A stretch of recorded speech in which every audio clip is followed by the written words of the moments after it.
Il y a plusieurs personnes qui se posent beaucoup de questions sur la monétisation YouTube. Et il y a également des gens qui doutent encore de la monétisation YouTube. C'est vrai, parce que nous avons tous droit à penser à des choses comme ça, parce que ça nous arrive toujours de douter et nous avons besoin de savoir comment ça marche exactement. La première question que les gens se posent souvent est de savoir, est-ce possible vraiment de monétiser une chaîne YouTube dans un pays qui n'est pas éligible à la monétisation YouTube? Pour répondre à cette question, laisse-moi dire que c'est vraiment possible de créer une chaîne YouTube dans un pays qui n'est pas éligible à la monétisation YouTube.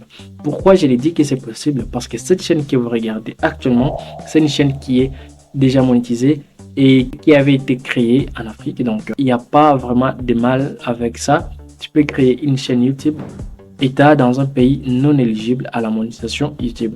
Et une autre question que les gens maintenant se posent, par quel moyen YouTube paye les YouTubeurs? Donc, pour répondre facilement à cette question, je peux vous dire que ce n'est pas YouTube qui paye les YouTubeurs, mais plutôt Google AdSense. C'est Google AdSense qui va vous verser de l'argent et qui va vous payer. Et Google n'a rien à voir avec YouTube. Et si votre chaîne YouTube est déjà monétisée et que vous avez déjà atteint les 1000 abonnés et les 4000 heures de visionnage, maintenant, ce qui va rester à faire, c'est justement votre affaire à vous avec Google AdSense. Maintenant, Google AdSense, c'est lui qui va commencer à vous payer. C'est lui qui va commencer à vous verser de l'argent que vous gagnez sur YouTube.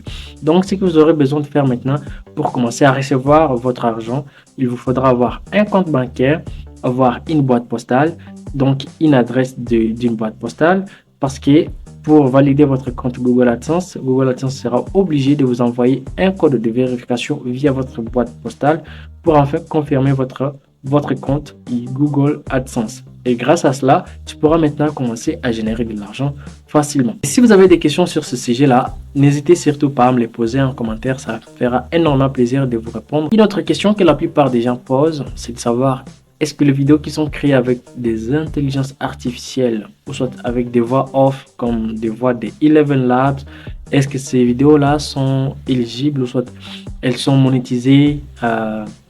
Pour répondre à cette question, oui. Bien sûr, il y a certaines chaînes qui ont eu des problèmes comme ça, mais tant que c'est original, tant que c'est votre propre vidéo, alors croyez-moi, ça sera toujours éligible à la monétisation. Parce que même si c'est une vidéo qui a été générée par Eleven Labs, ou soit une voix qui a été générée par Eleven Labs, croyez-moi, ça va marcher très bien. Autre question que la plupart des gens se posent est de savoir, est-ce que les vidéos où on ne montre pas les visages sont facilement monétisables? Oui, elles sont également monétisables parce qu'avec ou sans montrer votre visage, vous pouvez facilement monétiser votre chaîne YouTube sans aucun problème. L'important est que vous produisez seulement une vidéo authentique, une vidéo originale et que vous n'ayez pas à enfreindre les règles de YouTube. Donc, qu'il n'y ait pas juste de vidéos où il y a des copywriting. Si votre vidéo est identique, alors vous n'aurez aucun problème avec YouTube. Donc, c'est simple. Une autre question que les gens pourraient se poser et de savoir combien YouTube paye pour 1000 vues. Vous devez savoir et comprendre une chose, il y a ce qu'on appelle les CPM et également ce qu'on appelle les RPM. Les CPM, c'est combien les annonceurs versent YouTube pour montrer leur publicité à vos vidéos. Et les RPM maintenant, c'est combien YouTube décide de vous verser. Disons par exemple, les CPM étaient des 6 $. YouTube pourra décider de vous verser soit 2 $, 3 $, même 4 $. Ça dépendra de YouTube. Mais croyez-moi, les CPM, ça varie selon les niches et selon les vidéos. Si c'est une niche qui cadre avec le business ou quelque chose comme argent, ou soit quelque chose comme intelligence artificielle, ou quelque chose comme technologie ou tout ce qui concerne les finances, ça va sûrement avoir un CPM élevé et également un RPM un petit peu élevé. Donc, il faudra aussi choisir une niche bien spécifique et une niche qui a un CPM le plus élevé afin que tu puisses toucher beaucoup d'argent. Et malgré ça, pour le 1000 vues, tu pourras même commencer à gagner même moins de 1 €, soit 1 $. C'est possible si votre RPM ou CPM était plus bas. Disons par exemple que votre RPM est de 0,4 $ ou soit 4 €. Donc pour 1000 vues, c'est en train de générer 0,4 €. Donc c'est possible que vous puissiez avoir ce genre de choses.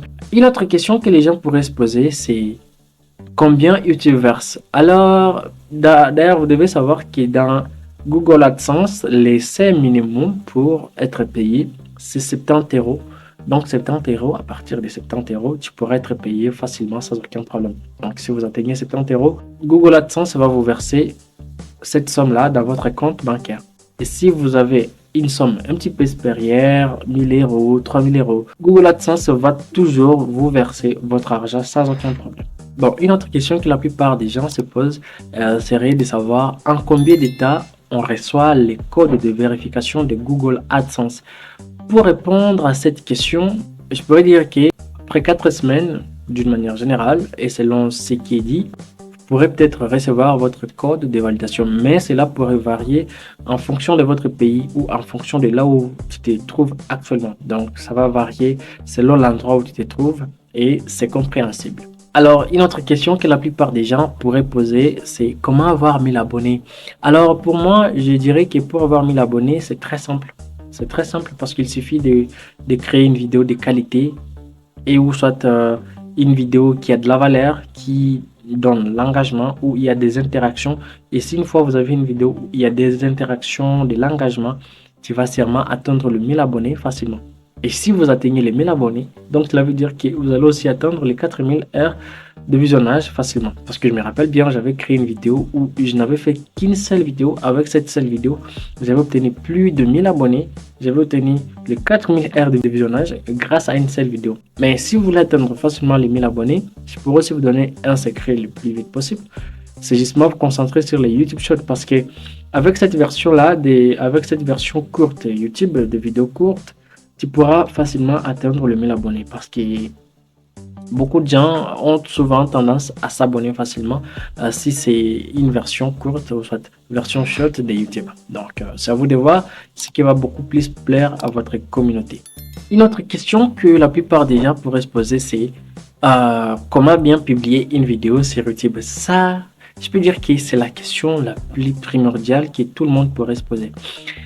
Parce que c'est une question, si vous publiez mal, vous aurez souvent des problèmes à la fin.